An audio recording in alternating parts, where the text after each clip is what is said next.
Hey all, it's Koji here, and this is a basic guide on Doomsday event. It is not meant to be an exhaustive guide on how to win or strategize, but really just to get you through maybe day one, what the screens are, and how to get around, and basically just do your basic stuff. So I hope this helps a lot of you. I know it's been very confusing. It took me a couple hours just to read everything and get through it. We did a screen share with my state and went through it, and they all found it very helpful. So I thought this video might be helpful for you as well. So just to start off with, if you haven't actually entered into Doomsday, you actually go to your event and you click on the Doomsday Expedition. And you get this screen, and I think, if I remember correctly, it'll actually have said enter instead.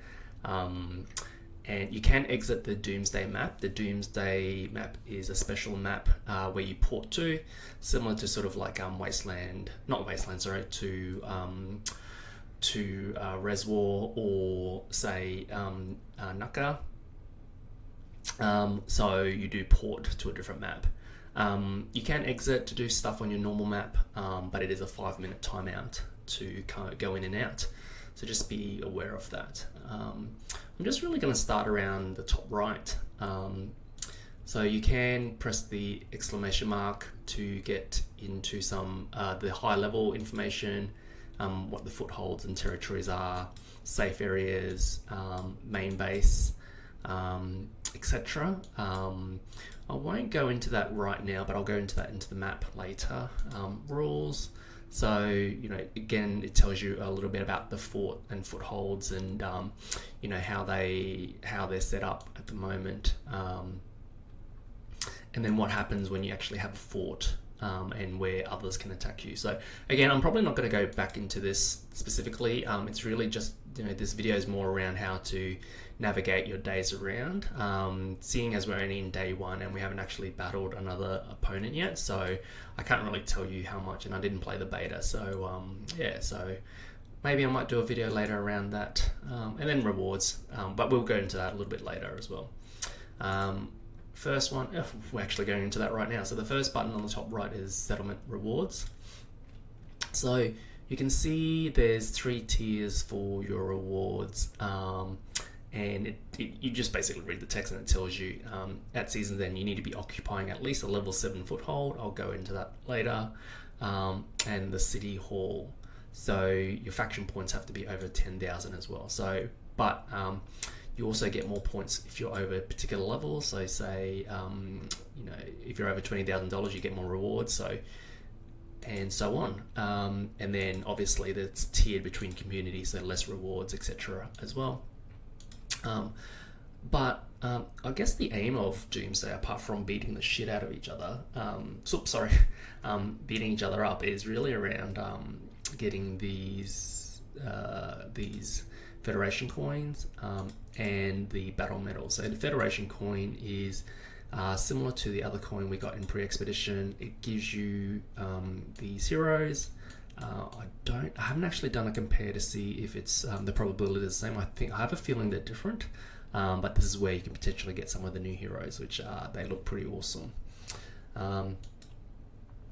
And these battle medals, again, I'll go into that in a little bit later because that's all about the rewards shop. So that's your achievements. Kill ranks, don't have any kills yet. You do, as it says, you do need to earn $100,000 personal points to be ranked. It is for the whole event over 28 days. The points intro, click that and it tells you all about each unit level and how many points. I'm pretty sure it's the same as Wasteland. And if you want to click on the box, you can see the individual levels and what rewards you get as well. So coins. And the battle medals, for coins that I'm calling them, is where you actually go to the rewards. So this is essentially the rewards shop. So as you can see, I've got 1,100 battle medals, and there are some prerequisites in regards to getting some of those rewards. So this one, like the Hope City, you can get the HQ skin, which looks pretty cool, from my point of view. And it costs 20,000 battle medals to buy.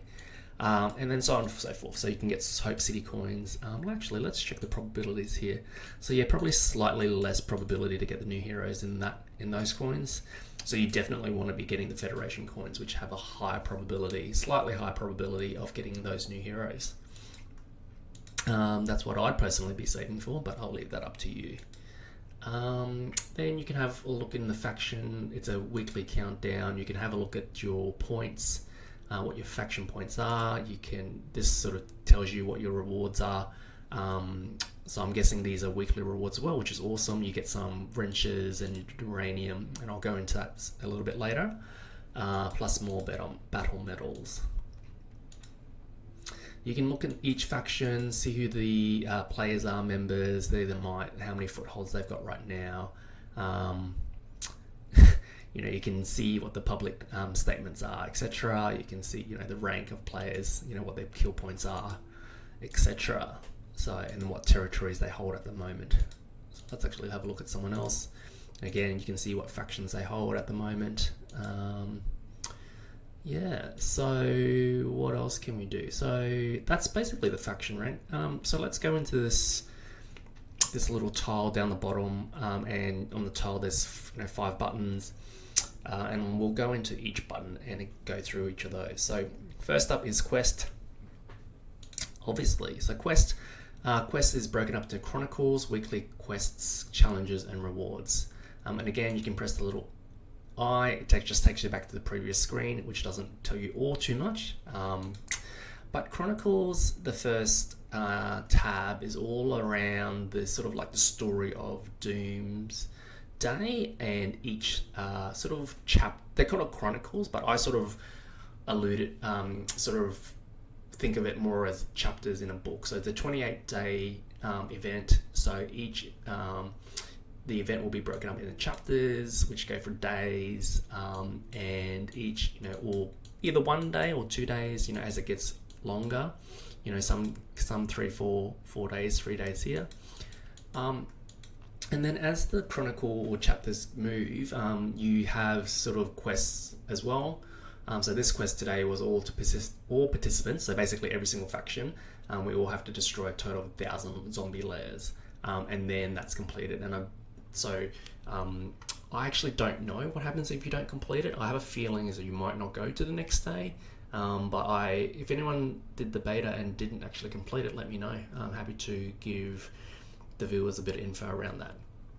So when we do complete it, we get, I have a feeling these get paid out at the end of the day. You get, some depleted uranium, you get a direct relocate. And this is what happens. So when you unlock this chronicle, you can control now up to 4 footholds. So basically by day 2, we're controlling 4 footholds. Our production of first aid increases. I'll go through that in a little bit later. And then level 8 resource spots will appear on the map, which is awesome because we're already sort of finding that there's a bit of contention around resource tiles. So definitely you want to be having a look at what these little symbols mean. For example, day 2, we can now control up to 8 footholds, but it's really critical to look at this because you want to see when different level footholds become available. So this day 2, level 2 footholds become available on the map, and I'll go through that in a little bit later. There's up to 8 levels, and that's where a bit of the strategy probably comes into what your faction does and where it goes and what it attacks. Probably by day 3, I believe it was.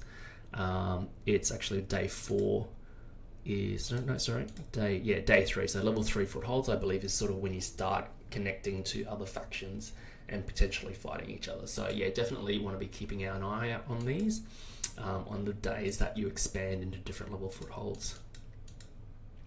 So that's Chronicles. Weekly quests, these are more personal quests, and when you complete quests you get some points and you get the rewards, and yeah, so just get through them, do some gathering in the Doomsday map. If you don't gather in the Doomsday map, you do gather on the normal map. It doesn't contribute to these points. Defeat your lairs, your activity points as normal, and training, etc. And then claiming your Warhounds. I can't actually remember what the rewards were for this, so I apologise because I already actually got these. Yeah, if anyone remembers, please let me know. Challenges here. Challenges are, so again, some personal challenges. Warhound trials. They're about the labs. You can occupy war, kills. Again, just go through it yourself. Training, casualties. Just read it.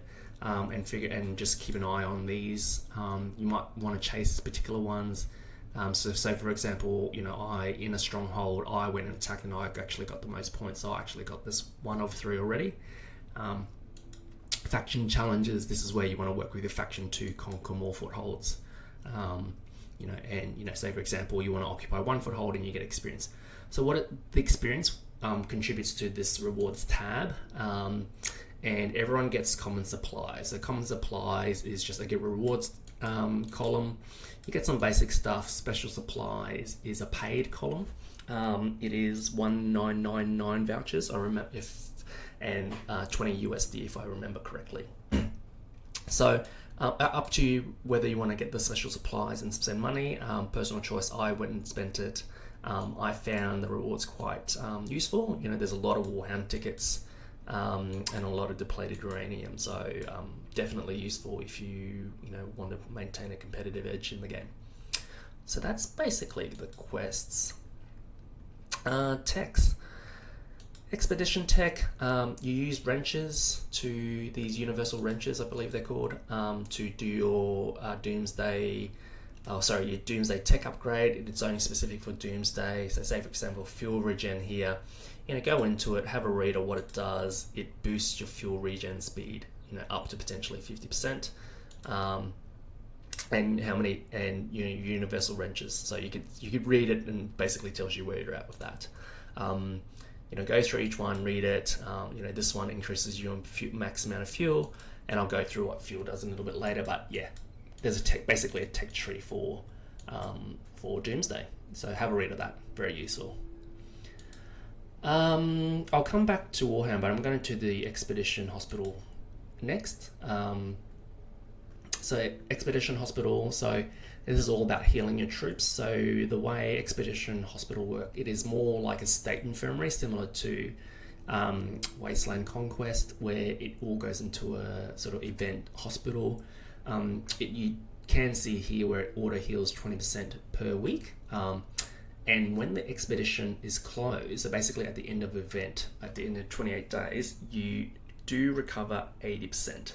So just keep an eye on that, because if you don't heal them, you will lose 20%. If you press the I here, the exclamation mark again, it gives you basically similar information. Friday at this time, you'll instantly revive 20%. And then, so you might want to be clever and save a big heal until after that, and to save on some first aid kits. The closure, again, it closes 24 hours after Doomsday Expedition, and you will lose 20% of your troops. So just really keep an eye on that if you don't want to lose any permanent troops to real death. So again, you can do daily quests to get free first aid kits. So I've done all of mine and I've collected them. My limit is currently 20 million, and I've got 3,500,000-ish first aid kits. So my current generation is 2,000 per minute. So it's not a lot. So, just bear in mind, so like one T13 troop costs 50 to heal. So, a 600,000 march costs around 30 million to heal. So just, it's not cheap. It's pretty expensive. So just be aware of that. So that's basically a hospital. I don't think there's anything else. You can heal with diamonds, but again, that's a personal decision up to you whether you want to do that or not. Warhound Factory. I'm just going to go left because that's Warhound Factory is probably one of the biggest important buttons here. So the factory is where you get your Warhounds. So think of a Warhound as a personnel carrier to send troops into battle for Doomsday, and you can't attack without Warhounds. So you can get tickets by buying or press plus, or there are the weekly offers or design offers here, and then I think if I remember, it's like 98 times to get a guaranteed epic Warhound. So I've actually already done 10 or ish or something like that. So yeah, around 100-ish to get a guaranteed epic Warhound. It goes up to epic only at the moment. So yeah, so this is where you roll to get your Warhounds to basically attack and do anything attacky wise within the Doomsday event. So if you click on the Warhound preview, you can see all of them. You can see the different types. So there's 5 type of epics. There are 1, 2, 3, 4, 5. Yeah, there's 5 types of each, if I'm pretty sure. And they will be, one is your Bulwark, that's your fighter. One is your Snake Fang, which is your shooter. One is your Thunderwolf, which is your rider. One is your Rage Chariot, which is your troop attack one, troop stats, and then Siege, epic Siege armor. So what's important about the Siege armor? The Siege armor is used to, it gives you bonuses for foothold attacking. So you can see here where it's got this extra foothold durability. However, its rally size is pretty small. And let's compare that to say this one, which is the Rage Chariot. So its foothold durability, it's definitely not doing as much damage on a foothold. So again, just be, if you're attacking a foothold, you'd probably want to be using the Siege Chariot and pumping as much upgrades into that as possible. Again, like I mentioned, the Warhound special offer, week 1, has depleted uranium with the vouchers as well. So again, personal choice whether you want to do it or not. But again, if you are going to buy, I recommend buying the specials first that comes with depleted uranium, which lets you upgrade your Warhound. And I'll get back into that in basically the next tab. So that's the Warhound factory. And again, recapping, that's where you go to get your Warhounds, which are used to attack.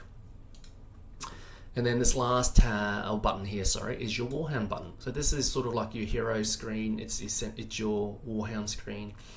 So you can see these are my Warhounds at the moment. I don't have them all. You can see what I don't have in not obtained. So let's have a quick look at this rare Snake Fang to start off with. So, here are my stats. Here's my troop size. Here's my rally size with this Snake Fang. And here's my foothold durability. And here's its stats.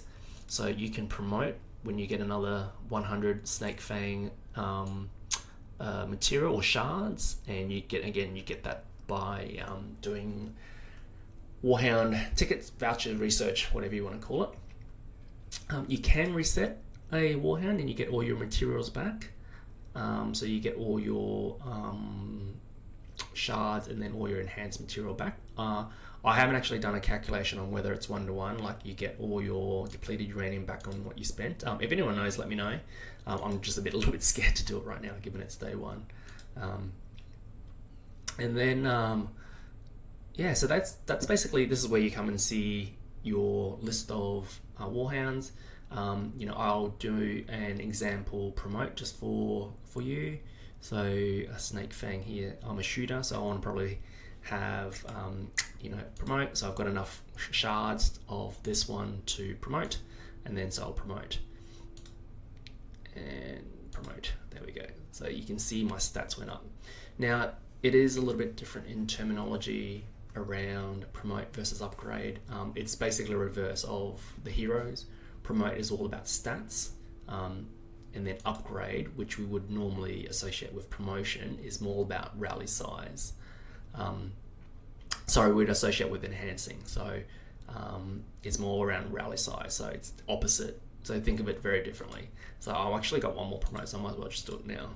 Okay, there you go. So I've actually opened up more abilities as well with an upgrade, and my stats went up. So again, I'll just quickly show you a couple of upgrades, just for the fun of it. Actually, I'll do my rare one because that's the one I'm working on at the moment. And to show you how the troop Warhound size. So it's currently level 15. I'll just do 2, and you can see my troop size and my rally size went up as well. So when I want to attack something, that goes up. You will note I press the I. This all resets at the end of the war. So you do keep your Warhound, but your upgrade levels reset. I believe your promotion level stays the same though. So you can dismantle. So say for example here, you can dismantle any shards you've got, for depleted uranium if you choose to do so. A few players in my alliance who has played this in the beta has said to me, you probably just want to keep one maximum of each type, maximum level of each type, so that you can recycle the lower lit tiers, because you're going to be sending 5 marches, so you don't really need any more than that. However, for the moment, I'm just going to keep everything until I'm a bit more certain around what I need and don't need. I can always recycle them a bit later. What I can't do is recover them once I've recycled them. So yeah, so again, you do what you want to do. I'm just going to hold off for a little bit until we actually start fighting other factions. So that is the Doomsday Expedition, I guess, tab in the event page. And that is actually a lot of the basics of the game. So let's go into the map. So this is the map. You press this button here. It's similar, again, the same as everything else. You get to the map. I'll come back to that in a second, but again, this is your main screen. You can go back to that event screen by pressing this button, and then the hospital is a shortcut here as well. So going back to the map screen, actually no, one last thing here. On this page specifically, this is fuel. You can see fuel, I'm on 11 out of 13 fuel. Fuel is required to attack when you send out a Warhound. So press the plus, you can buy more fuel, yes, but otherwise try and be conservative with fuel and upgrade your research. So you can see the map, so you can see sort of where your players are, you can see the footholds, you can see where other players are, you can see the faction rank, quite useful information. It helps you strategize and plan where other people are. But basically, like I said before, you want to be, there are some level 7 buildings or 8 buildings here, which are going to probably give you the most points. You can see for example, so actually I'm southwest, so I want to be, we want to be moving towards the center. So, so for example, research center level 6 will open up at some stage. Actually, it tells you in 11 days.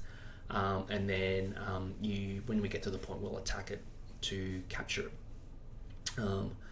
And the building will also tell you when you first occupy it some of the rewards you get, but then also when you defend it, how many war guides you can assign to it to defend as well. So for example, one of the first buildings that we took this morning after reset was this level 1 Desolate Wasteland 2. So we already captured it. I've got the first kill ranking, you can see that here. And some of the rewards, actually it doesn't show you what, but it shows you what it does. Steel output plus 4%, and who is in the garrison. So actually, that's if you want to garrison it, you can press the garrison button, but otherwise view details to see who's actually garrisoned at the moment. You can also abandon footholds if you no longer want to hold onto a foothold. Not too sure, actually I did forget this, but in the Chronicles you did see how many, you did see how many footholds you can occupy at any particular given point in time, and actually let's quickly go through that now. So we're here, we can only control up to 4 footholds after day 1. So on day 1 you can actually only hold up to 2, so which is why we can't. So if you see this map in this foothold here, this Desolate Wasteland 8, we did attack it just to see what we would do and for testing purposes, but we can't occupy it at the moment because we're not allowed to, based on the event. These will the fort will regenerate itself over time. I believe it's over. I actually don't know the answer to that, but it does regenerate if you don't occupy it or don't hold it. So other things on here, your leadership, I think R5 and officers can put your faction farm somewhere, so we've just put it here. And then otherwise just do some gathering on the map if you're not attacking. One more thing on this map to start off with is you want to be searching, you can do not layers. I'll preset a layer actually just for this video. So I'll just do this here, just to show you. So when you do rally, I believe presets are broken at the moment as the time of this video. So you can tell that I have, so it's my normal preset, but you can change your presets to add a Warhound. So I haven't actually got a Warhound, so you can see it's not letting me launch a rally. So I'll do this Warhound, okay, and then it actually increased my march size as well, which is great. And I press dispatch, but I'm not going to do that right now, just to show you what that. So just to show you that you have to have a Warhound to send a rally out. I believe that would probably be the same if you're attacking a player, and then when you attack a fort, I can't do that right now because we've actually already done it. Oh, let me see if I can do this one actually. If I can attack this one, so oh yeah, I can press go. So I want to siege it. Actually I can't, so I can't actually occupy more, so I can't show you how to attack, but yeah, you basically attack the foothold if it's not occupied by an opponent, and then smash its wall down, and you would consume fuel with by using a Warhound as well. One probably last thing on the map that's very important is these Warhound labs. At the moment I can do up to 32, so they're basically like zombies on the main map.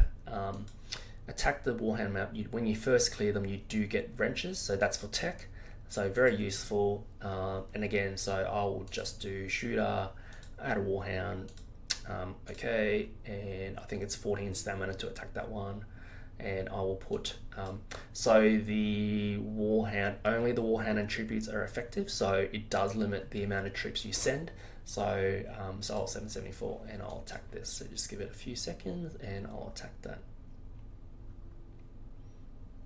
There, done.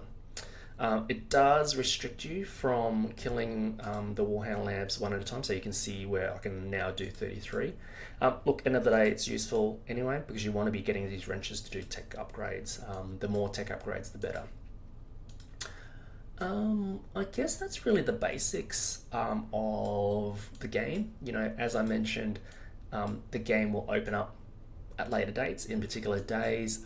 You know, so tomorrow or the day after, I think it is, level 2 footholds will open up, so whether we can get, you know, we can send more troops or more players to these footholds to attack. Level 3 here, you know, by level 4 here in the middle is, you know, actually even level 3 here, there's a 9 fort 8 here, you know, we should be hitting some of these other factions. So, you know, by the first week we'll definitely be attacking other factions. Oh, actually, sorry, one thing, safe zone, really important. So where you see this house, that's just safe area. You can move it. I think it's 24-hour cooldown on to move it. But basically anyone that's in a safe zone cannot get hit by your opponents. Otherwise, anyone in a non-safe zone that aren't shielded can be hit. But we're not connected to any other opponents at the moment, so you can only sort of touch each other if you're in a connected zone, and so we can't do that right now. So yeah, so you know, as you can see, I'm not shielded because no one can touch me. We're not connected to anyone. Yeah, so even here we've got players out here. No, it's not connected to any actually open zones at the moment. So you know, it's a little bit safe right now. But you know, if you are if you're not in a safe zone, definitely please shield up if you're not attacking or doing anything, because otherwise you can be attacked by the players, and then they'll go into your infirmary, so you'll be spending a lot of time healing them. And I think that's it. You know, there's no use for AP in the game. Stamina's for really just layers and the labs. You know, attack. Yeah. Probably one last tip is when you attack forts or garrisons, you can't rally them, I believe. I haven't actually tested it yet myself. I've been told this by beta players that you can't rally. So you're basically, you know, the importance of, I guess, you know, your Warhound and the power of your Warhound is you want to be sending your most powerful players in Warhounds into occupied. Say for example, this transport hub is actually occupied by a different faction, you know, and we want to take it. We want to be sending, you know, probably our strongest players, because this will be garrisoned by 35 other defending players. So we want to be sending our strongest players with as much fuel to try and smash that down. Taking into account stats and stuff like that. So that's why Warhounds are important, and it is an element of the game in Doomsday. That's a lot of information. I hope it helps. Please feel free to, any questions, please feel free to ping me Yeah, but otherwise I hope this helps cover the basics of what Doomsday is. Happy gaming.